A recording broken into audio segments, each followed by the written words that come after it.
बिस्मिल्लाहिर्रहमानिर्रहीम। अस्सलामुअलैकुम।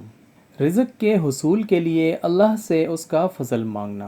अब्दुल्लाह रज़ी अल्लाह अन्हु कहते हैं कि नबी करीम सल्लल्लाहु अलैहि वसल्लम के पास एक मेहमान आया।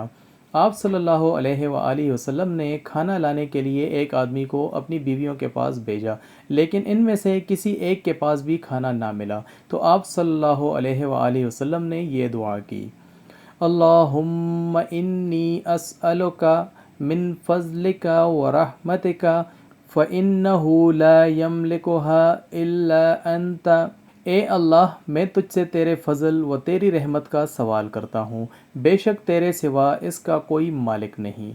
चुनांचे आप सल्लल्लाहु अलैहि वसल्लम के पास बुनी हुई बकरी का तोहफ़ा लाया गया, तो आप सल्लल्लाहु अलैहि वसल्लम ने फ़रमाया, ये अल्लाह का फ़ज़ल है और हम रहमत का इंतज़ार कर रहे हैं।